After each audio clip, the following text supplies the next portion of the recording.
तुमचं एखाद्या व्यक्तीशी पटत नाही. बघा घरामध्ये 5 व्यक्ती असेल किंवा आपलं पूर्ण खानदान असतं. आपण खानदानाची गोष्ट हं. घेऊया.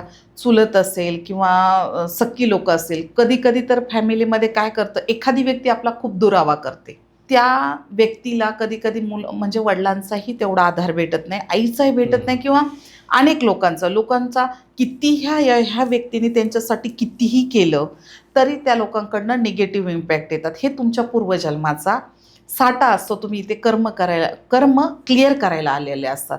म्हणजे काय, पूर्वीच्या जन्माचं जे तुमच्या काही संबंध आत्ताच्या जन्माशी असतो. तुम्ही कोणतीही गोष्ट जितकी पॉवरनी हिलनी करता त्याचे उलटे परिणाम व्हायला सुरुवात होते. मग ते नात्यात कटुता येणं असू द्यात किंवा तुमच्या प्रत्येक प्रचंड पैसा असेल, हं. कुठलाही कर्म असेल त्याच्यामध्ये हे घडून येतं. आता याचं उदाहरण असं, जर सपोज एखादी व्यक्ती तुमच्यामध्ये खूपच निगेटिव्ह असेल, खूप अत्यंत निगेटिव्ह आहे. तुम्ही तिच्यासाठी काहीही करा, ती व्यक्ती तुमच्याशी बोलतच नाहीये. मॅनिफेस्ट करायला सुरुवात करा, ही अत्यंत माझ्याशी छान बोलती, माझं रिलेशन खूप सुंदर झालंय, माझ्या सगळ्या गोष्टी तिच्याशी व्यवस्थित आहेत.